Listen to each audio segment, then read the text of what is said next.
নমস্কাৰ, মই ত্ৰিদীপ ভাগৱতী এটা নতুন ভিডিঅ'লৈ আপোনালোকৰ কাষলৈ আহিছোঁ। আজি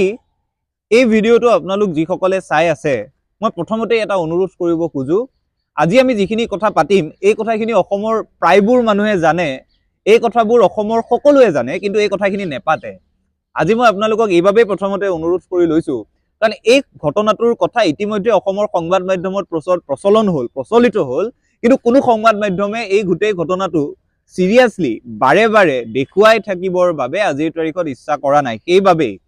এই যেটো আমাৰ মাধ্যম 2-3 সংবাদ মাধ্যমে এতিয়াও এই কাম কৰি আছে। এই মাধ্যমটোৰ জৰিয়তে অসমৰ এই কলা সাম্ৰাজ্যৰ কথা আমি আজি পাতিব বিচাৰিছো। আজি আমি অসমৰ কেজিএফ ছবিখনত আমি আটাই দেখিছিলো অবৈধ কয়লা খননৰ কথা। অবৈধ কয়লা খনন কৰি কিদৰে ডাঙৰ সাম্ৰাজ্য ৰকি ভাইয়ে কেজিএফত গঢ়ি তুলিছিল, তাৰ সদৃশ কাম-কাজ অসমত কিদৰে চলিছে, অসমত কিদৰে ভয়াবহ হাৰত অসমৰ ইতিহাসৰ আটাইতকৈ ডাঙৰ কেলেংকাৰীটো হৈছে ৰাজনৈতিক জগতৰ আটাইতকৈ ডাঙৰ কেলেংকাৰী, যি কেলেংকাৰীত কোন সাঙুৰি থকা নাই, যি কেলেংকাৰীত ডাঙৰ ৰাজনৈতিক নেতাৰ পৰা বিষয়ালৈকে সকলো সাঙুৰি থকা বুলি মানুহে অভিযোগ কৰি আছে বাৰে বাৰে। এই গোটেই ঘটনাটোৰ কথা আজি আমি পাতিম। আজি আমি অবৈধ কয়লা খননৰ কথা পাতিম, অসমৰ ইতিহাসৰ আটাইতকৈ ডাঙৰ কেলেংকাৰীটোৰ কথা পাতিম। আপোনালোকে বিশ্বাস কৰিব পাৰেনে, গুৱাহাটীলৈ মাৰ্ঘেৰিটা লিডোৰ পৰা ৰাতি প্ৰায় 200-100খন ট্ৰাক সদায় আহে, প্ৰত্যেকখন ট্ৰাকৰ পৰা 2.5 লাখ পৰ্যন্ত টকা লোৱা হয়, আৰু এটা ৰাতিত অসমত ইমান ধনৰ আদান প্ৰদান হয়। এতিয়া অভিযোগ উত্থাপিত হৈছে মাৰ্ঘেৰিটা লিডোত থকা অবৈধ কয়লা খনিৰ পৰা গুৱাহাটীলৈ ট্ৰাক আহে, গুৱাহাটীত প্ৰৱেশ কৰি সেই ট্ৰাক অসমৰ বাহিৰলৈ গুচি যায়, প্ৰতিখন ট্ৰাকৰ পৰা 2.5 লাখ 3 লাখ টকা পৰ্যন্ত টকা পোৱা যায়, আৰু সেই টকাৰে এই গোটেই অবৈধ কয়লাৰ সাম্ৰাজ্যখন চলি আছে। এই গোটেই ঘটনাবিলাক পোহৰলৈ কেনেকৈ আহিল, সেই ঘটনাটোলৈ প্ৰথমতে ঘূৰি যাব বিচাৰিছো। আপোনালোক আটাইৰে মনত আছে, কেইদিনমান আগত এটা বাতৰি অসমৰ সংবাদ মাধ্যমত ওলাইছিল যে উমৰাংচুৰ এক কয়লা খনিত কেইবাজনো শ্ৰমিক আবদ্ধ হৈ আছে। এই বাতৰিটো যেতিয়া প্ৰথমতে আহিল, প্ৰথমতে এই ধৰণৰ দৃষ্টি এটা দিয়া হ'ল যে কয়লা খনি যিটো আছিল সেইটো বৈধ কয়লা খনি, কিন্তু তাৰ পাছত এই কথা গম পোৱা গ'ল সেই কয়লা খনিটো আছিল অবৈধ। তাত যিখিনি শ্ৰমিক আবদ্ধ হৈ আছিল তেওঁলোকৰ লাহে লাহে মৃতদেহবোৰ উদ্ধাৰ হ'বলৈ আৰম্ভ হ'ল। গম পোৱা গ'ল সেই কয়লা খনিটো অবৈধ আছিল, সেই কয়লা খনিটো ইতিমধ্যে চৰকাৰে তাত কয়লা খনন কৰা বাৰণ কৰা আছিল, আৰু সেই বাৰণ কৰা কয়লা খনিটো এগৰাকী ডাঙৰ ৰাজনৈতিক নেতাৰ পত্নীৰ নামত আছিল। এই গোটেই ঘটনাবোৰ যেতিয়া পোহৰলৈ আহিল, অবৈধ কয়লা খনিৰ বিষয়টো পুনৰবাৰ অসমৰ সংবাদ মাধ্যমৰ শিৰোনাম দখল কৰিলে। ইতিমধ্যে কেইবাগৰাকীও শ্ৰমিকৰ সেই কয়লা খনিটোৰ পৰা মৃতদেহ উদ্ধাৰ হৈছে, কিন্তু সমান্তৰালভাৱে এই গোটেই কয়লা খনিৰ বিষয়টোৱে আমাক অসমৰ আজিৰ তাৰিখত বৈধ কয়লা খনি কিমান, অবৈধ কয়লা খনি কিমান, আৰু অসমৰ এই জাতীয় সম্পদক কিদৰে লুণ্ঠন কৰি থকা হৈছে, এই আটাইবোৰ কথালৈ লৈ আহিছে। প্ৰথমতে কিছুমান সত্য আপোনালোকৰ সন্মুখলৈ আনিব বিচাৰিছো। প্ৰথম কথা, অসমত আজিৰ তাৰিখত বৈধ কয়লা খনি কেইখন আছে? কয়লা খননৰ বাবে অসমত কাক দায়িত্ব দিয়া হৈছে, ৰেড হল মাইনিং কি আৰু অপেন কাষ্ট মাইনিং কি, এই গোটেই কথাবোৰ আমি প্ৰথমতে পাতি ল'ব বিচাৰিছো। আজিৰ তাৰিখত যদিও অসমৰ উমৰাংচুত 60ৰ পৰা 70খন অবৈধ কয়লা খনি আছে, মাৰ্ঘেৰিটা লিডো অঞ্চলত এতিয়াও কেইবাখনো অবৈধ কয়লা খনি আছে, কিন্তু আপোনালোকে জানি আচৰিত হ'ব অসমৰ মাত্ৰ 4খন কয়লা ফিল্ডত মাইনিং কৰাৰ বাবে কোল ইণ্ডিয়াক অনুমতি দিয়া আছে। এই 4খন ফিল্ড কি? 4খন ফিল্ড হৈছে Ledo colliery, Tikak colliery, Borgolai colliery আৰু টিপং কলিয়ৰী। এই 4খন ফিল্ডত বৈধভাৱে অসমত কয়লা খনন কৰিব পাৰে। ৰেড হল মাইনিং হৈছে এনেকুৱা এটা জটিল প্ৰক্ৰিয়া, যি জটিল প্ৰক্ৰিয়াৰ জৰিয়তে কয়লা খনন কৰা হয়। ৰেড হল মাইনিঙক অসম আৰু উত্তৰ পূৰ্বাঞ্চলৰ প্ৰাকৃতিক ভাৰসাম্যৰ প্ৰতি বিপদজনক বুলি গণ্য কৰি ইতিমধ্যে বাৰণ কৰি থোৱা হৈছে। কিন্তু মই ইতিমধ্যে আপোনালোকক ক'লো কোল ইণ্ডিয়াই অসমত কয়লা খনন কৰিব পাৰে, 4খন কোল ফিল্ডত কোল ইণ্ডিয়াই কয়লা খনন কৰে, কিন্তু অসমত এতিয়াও মই যে আপোনালোকক ক'লো ৰাতি 100-150খন গাড়ী অসমত কয়লালৈ পাৰ হয়, এই পাৰ হোৱা গাড়ীবোৰ আহি আছে অবৈধ কয়লা খনিৰ পৰা। অসমৰ যি অবৈধ কয়লা খনিসমূহৰ লুণ্ঠন, সেই কথাটো ৰাজহুৱাভাৱে পতাৰ বাবে আজি ভিডিঅ'টো প্ৰস্তুত কৰিছো। এইভাৱে মই ভিডিঅ'টো প্ৰস্তুত কৰিছো, প্ৰথমতে মই কৈছো এই যিটো বিষয়, এই বিষয়টো আপোনালোকে যেতিয়া মাৰ্ঘেৰিটা লিডোৰ ফালৰ যিকোনো মানুহৰ সৈতে কথা পাতে, মই যেতিয়া মোৰ লগ বন্ধুৰ সৈতে কথা পাতো, সকলোৱে কয় ৰাতি কয়লা ভৰ্তি ট্ৰাকসমূহ সেই ৰাস্তাৰে পাৰ হৈ আহে। কেনেকৈ আহে? যদিহে অসমত মাত্ৰ 4খন বৈধ কয়লা খনি আছে,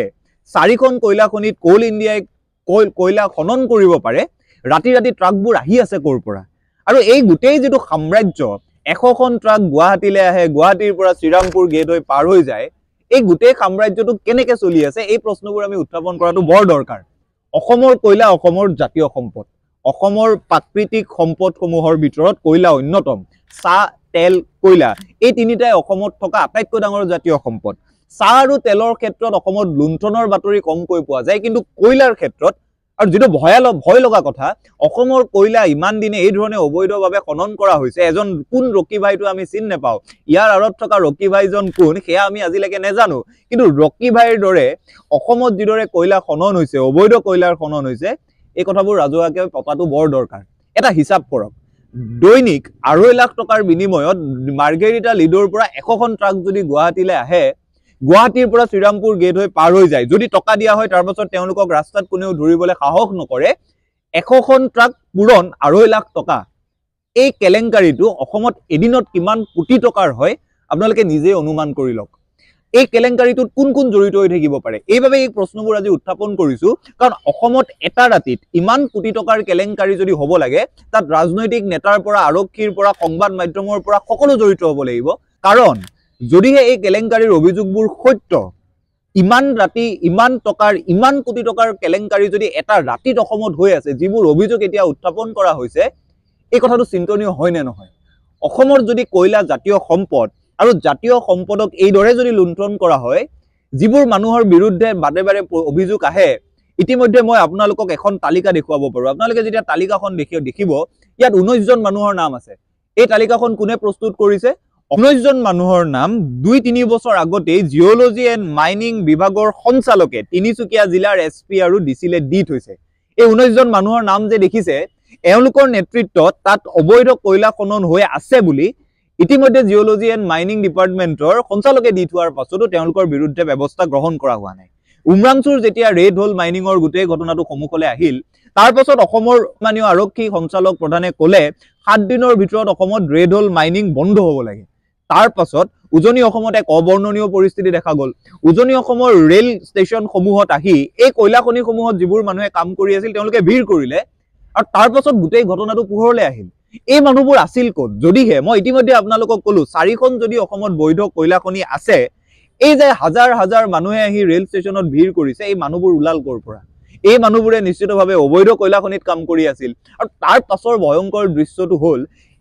আৰক্ষী সঞ্চালক প্ৰধানে নিৰ্দেশ দিয়াৰ পাছতো যোৱা দুদিনত এই কয়লা খনিসমূহত কয়লা লোড হৈ থকা ট্ৰাকত কয়লা ভৰ্তি হৈ থকা ভিডিঅ' সন্মুখলৈ আহিছে মানে এনেকুৱা কি শক্তি তেওঁলোকৰ হাতত আছে যে অসমৰ আৰক্ষীৰ একেবাৰে মুৰব্বীজনে নেতৃত্বত থকা মানুহজনে নিৰ্দেশ দিয়াৰ পাছতো অসমৰ আৰক্ষীৰ শীৰ্ষ মানুহজনে নেতৃত্বৰ থকা মানুহজনে নিৰ্দেশ দিয়াৰ পাছতো কালি কেনেকৈ তাত কয়লা লোড হ'ল পৰহি তাত কেনেকৈ কয়লা লোড হ'ল আৰু সেই কয়লা গাড়ী কিদৰে অসমৰ ৰাস্তাৰে ঘূৰি ফুৰিল এই প্ৰশ্নবোৰ উত্থাপন কৰাটো এতিয়া সময়ৰ প্ৰয়োজন হৈছে যদিহে অসমত অবৈধ কয়লা খনি চলি আছে এই 19 জন মানুহ জিঅলজি এণ্ড মাইনিং ডিপাৰ্টমেণ্টৰ সঞ্চালকে দিয়া 19 জন মানুহৰ নেতৃত্বত যিবোৰ কথা অসমত অপেন সিক্ৰেট যিবোৰ কথা অসমৰ প্ৰত্যেকজন উজনি অসমৰ মানুহে জানে সকলোৱে সেই ট্ৰাকবোৰ দেখে এই কথাবোৰ কোনে ৰাজহুৱাকে ক'ব ৰাজহুৱাকে কোৱাৰ সময় আহিছে আৰু আটাইতকৈ ডাঙৰ কথাটো হৈছে অসমৰ কয়লা অসমৰ জাতীয় সম্পদ এটাক এনেকুৱা এটা ডাঙৰ নেক্সাছ চলাই যদি লুণ্ঠন কৰা হয় এই মানুহবোৰক শাস্তি দিয়াৰ বাবে কোনে ব্যৱস্থা গ্ৰহণ কৰিব আজি ভিডিঅ'টোৰ জৰিয়তে আমি গোটেই কথাবোৰ ৰাজহুৱাকে কৈছো এই বিষয়টোক লৈ ইতিমধ্যে যিসকল ব্যক্তিয়ে মাত মাতি আছে আমি দেখিবলৈ পাইছো অসম জাতীয় পৰিষদৰ সাধাৰণ সম্পাদক জগদীশ ভূঞাই মাত মাতিছে দল সংগঠনবোৰে মাত মাতিছে আটাইলৈ আমাৰ ফালৰ পৰা এটাই অনুৰোধ কৰিব খোজো চৰকাৰলৈ আমি এটাই অনুৰোধ কৰিব খোজো এই বিষয়টো কিন্তু একেবাৰে শেষলৈ লৈ যোৱাটো বৰ দৰকাৰ কাৰণ অসমত ভূগৰ্ভৰ সম্পদৰ ওপৰত এই ধৰণৰ লুণ্ঠন যদি চলিছে মই ইতিমধ্যে আপোনালোকক অংকটো কৰি দেখুৱালো 2 লাখ টকাৰ বিনিময়ত 100খন ট্ৰাক দৈনিক গুৱাহাটীলৈ আহে বুলিও মই যদি ধৰো কিমান কোটি টকাৰ কেলেংকাৰী আপোনালোকে কল্পনা কৰিব নোৱাৰিব এই ধৰণে ৰেড হোল মাইনিং কৰি এই অঞ্চলৰ যুৱক যুৱতীসকলক কিদৰে বিপদজনকভাৱে নিয়োজিত কৰি ৰখা হৈছে এই যে হাজাৰ হাজাৰ শ্ৰমিক ৰেল ষ্টেচনবোৰত ওলাইছে কি বিপদজনকভাৱে অবৈধভাৱে তেওঁলোকে তাত মাইনিং কৰি আছে এই প্ৰশ্নবোৰ মুকলিকৈ সোধাটো বৰ দৰকাৰ শেষত এটা কথাই আহ্বান কৰিব খোজো এই বিষয়টোৰ তদন্ত হোৱাটো অত্যন্ত সময়ৰ প্ৰয়োজন ডিজিপি মহোদয়ে নিৰ্দেশ দিয়াৰ পাছতো কিদৰে কয়লাৰ গাড়ী তাত লোড হৈ আছে কিদৰে কয়লা গুৱাহাটীলৈ আহি আছে এই কথাবোৰ তদন্ত হ'ব লাগে আৰু কোন ৰাজনৈতিক নেতাৰ তাত আশিক আছে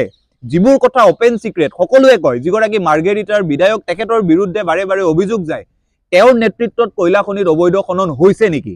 যদি হৈছে তেতিয়াহ'লে তেওঁৰ বিৰুদ্ধে ব্যৱস্থা লোৱা হ'বনে নাই? মানুহে অভিযোগ কৰিছে, মানুহৰ অভিযোগবোৰ মানুহৰ মুখে মুখে আছে।